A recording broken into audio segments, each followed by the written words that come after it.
জীবনে একটা সময় পিছন ফিরে দেখবেন, আপনাকে আঘাত করা বা ক্ষতি করা একটা মানুষও সুখে নেই।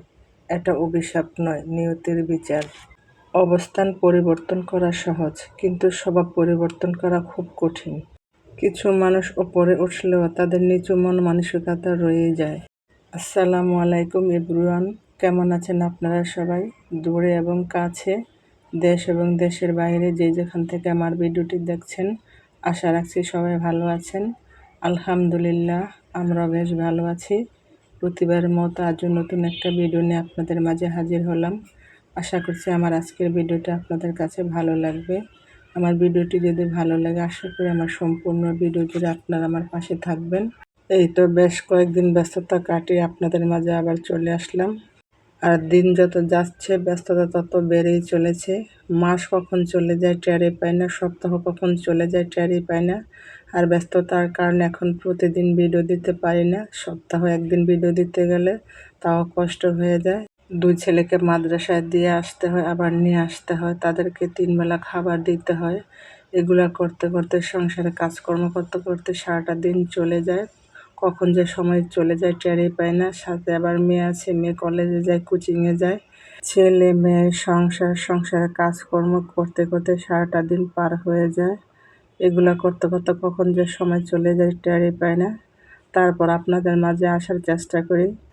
আর কাজকর্ম নিয়ে ব্যস্ত থাকলে মানুষের মন ও শরীর দুটোই ভালো থাকে, মনের ভিতরে কোনো দুশ্চিন্তা থাকে না। যাই হোক, কথা বলতে বলতে তো আমি রান্না বান্না শুরু করে দিয়েছি। আর আজকে আমি আলু দিয়ে গরুর মাংস রান্না করে নিচ্ছি। আর এখনকার ছেলে মেয়েরা মাংস বেশি পছন্দ করে, শাকসবজি বেশি একটা খেতে চায় না। আর শাকসবজি না থাকলে আমি বেশিরভাগই মাংস রান্না করে নিই। আর মাংস আমার ছেলেমেয়েরা খুবই পছন্দ করে। মাংস তরকারি হলে আর কিছু লাগে না। যাই হোক, এতে আমার মাংস তরকারিটা কষানো হয়ে গিয়েছে। ভিডিও শুরুতে আপনাদেরকে সেই পুরনো কথাটা আবার স্মরণ করিয়ে দিই। যারা আমার ভিডিওটি দেখছেন, প্লিজ আমার ভিডিওতে একটা লাইক দিয়ে ভিডিওটি কন্টিনিউ করুন। কারণ আপনাদের একটা লাইকে ভিডিওটি আর অসংখ্য মানুষের কাছে পৌঁছে দেবে। আর আমার কথার মধ্যে কোনো ভুল ত্রুটি হলে আমাকে ক্ষমা করে দিবেন। আর আমার ভিডিওর কোনো অংশ যদি ভালো লেগে থাকে, প্লিজ আমার চ্যানেলটি সাবস্ক্রাইব করে সাথে থাকা বেল বাটনটি ক্লিক করে অল অপশনটি সিলেক্ট করে নেবেন। যখন কোনো নতুন ভিডিও আপলোড করব, সাথে সাথে নোটিফিকেশন পেয়ে যাবেন। তখন সময় সুযোগ করে আমার ভিডিওটি দেখে নিতে পারবেন। আর যারা অলরেডি কাজটি করে নিয়েছেন, সবাইকে অসংখ্য ধন্যবাদ। আর অনেকে আছেন আমার ভিডিওটি দেখেন কিন্তু ভিডিওতে লাইক দিতে ভুলে যান। প্লিজ হার্ডলি রিকোয়েস্ট হলো, ছোট্ট করে আমার ভিডিওতে একটা লাইক দিয়ে দিবেন। আপনাদের একটা লাইক আমাকে আর একটা নতুন দিনের ভিডিও তৈরি করার উৎসাহ যোগায়। যাই হোক, তারপরে তো আমার মাসের শুকনো বাজার শেষ হয়ে গিয়েছিল।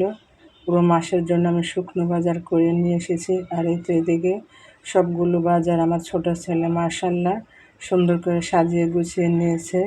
আর এইদিকে আমি একটু ভিডিও করে নিলাম। আর এদিকে আমার ছেলে তার খাবারগুলোকে একটা একটা করে গণনা করতেছে। আর আমার ছেলে তার খাবার আনলে খুব খুশি হয়।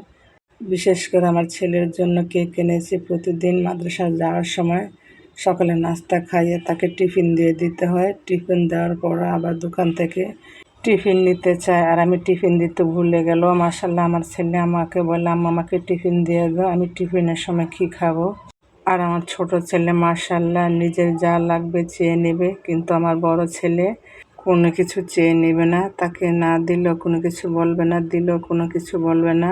আমি সব কিছু নিজে বুঝে আমার বড় ছেলেকে দিই। সব ছেলে মেয়ে তার সমান হয় না, কোনোটা চঞ্চল স্বভাবের থাকে, কোনোটা আবার গম্ভীর স্বভাবের থাকে। আমার দুই ছেলে মাশাআল্লাহ দুই রকম হয়েছে। আমার ছোট ছেলে মাশাআল্লাহ একটু চঞ্চল স্বভাবের বেশি। ওর যত দুষ্টামি করুক না কেন, এমন কথা বলে যার মন প্রাণ জুড়িয়ে যাবে। ওর কথা শুনলে মাশাআল্লাহ আমি অবাক হয়ে যাই, মনটা তখন শান্ত হয়ে যায়। যত দুষ্টামি করুক না কেন, দুষ্টামি করার সময় একটু বিরক্ত লাগে, যখন আবার একটু সুন্দর করে কথা বলে তখন মনটা শান্ত হয়ে যায়। যাই হোক, এরপরে আমি শুকনো বাজারগুলোকে এক এক করে গুছিয়ে নিচ্ছি। আর এগুলো গুছাতে আমার অনেক সময় লেগেছে। একদিন একটু কষ্ট করে সারা মাস জুড়ে সুন্দর করে আমরা আরাম করে খেতে পারি। আর আমি এক এক করে সুন্দর করে এগুলোকে রিফিল করে নিচ্ছি। যেটার ভিতরে রাখার দরকার ওইটার ভিতরে রেখে দিচ্ছি। আসলে দুনিয়াতে কোনো কাজই কষ্ট সারা না, আর কষ্ট সারা কোনো কাজই হয় না। কষ্ট করে সব কাজই করতে হয়, কষ্ট করলে সব কাজে সফলতা আসে।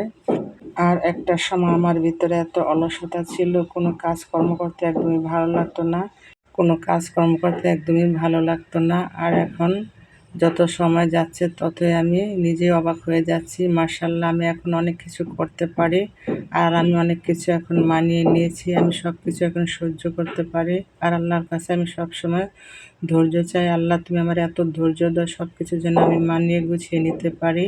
আসলে মানুষের যত বয়স বাড়ে তত মানুষের সবকিছু চেঞ্জ হয়ে যায়, সবকিছু বুঝে জানে। আর কিছু কিছু লোক আছে বয়স বাড়ে কিন্তু তাদের স্বভাব একদমই পাল্টায় না, তাদের স্বভাব আর দিন দিন খারাপ হয়ে যায়। এটি কোন ধরনের মানুষ আমি জানি না, কিন্তু আল্লাহ পাক ভালো জানে। এই সমস্ত লোকদেরকে আল্লাহ হেদায়েত দান করুক। আমি ভিডিওতে ভয়েস দেওয়ার সময় ছাদের ওপর থেকে একটু আওয়াজ আসতেছিল, প্লিজ সবাই ইগনোর করবেন। আর আমার ভিডিওটি ভালো লাগলে লাইক কমেন্ট শেয়ার করে দিবেন, আর বেশি ভালো লাগলে আপনার ফ্রেন্ডস আর ফ্যামিলির সাথে শেয়ার করে দিবেন। যাই হোক, কথা বলতে বলতে এই তো আমি সমস্ত শুকনো বাজারগুলোকে এক এক করে গুছিয়ে নিয়েছি। আর এখন টেবিলটাকে মুছে পরিষ্কার করে নিচ্ছি। আর টেবিলটা প্রতিদিনই মুছি, মোছার পরে এটার উপরে এত ধুলাবালি জমে, কি বলবো, এত উপরে এত ময়লা কিভাবে আসে বুঝি না। প্রতিদিনই আমার পুরো রুমগুলোকে অনেক ঝাড়ু দিয়ে পরিষ্কার করে রাখি, সমস্ত ফার্নিচার মুছে পরিষ্কার করে রাখি, তারপর অনেক ধুলাবালি জমে যায়। আমার আজকের ভিডিওতে শুধু বাজার আনা আর হলো সবগুলা গুছানি। আজকের ভিডিওতে কোনো সংসারের কাজকর্ম নেই, শুধু বাজার এনে গুছিয়ে রেখেছি, মাসের বাজার। আর এই তো অনেক দিন পর একটা নোনা ইলিশ এনেছি, আর এটা এনেছি শুধু আমি শুটকি ভুনা খাওয়ার জন্য। আর নোনা ইলিশ দিয়ে শুটকি ভুনা করলে আমার কাছে খুবই ভালো লাগে।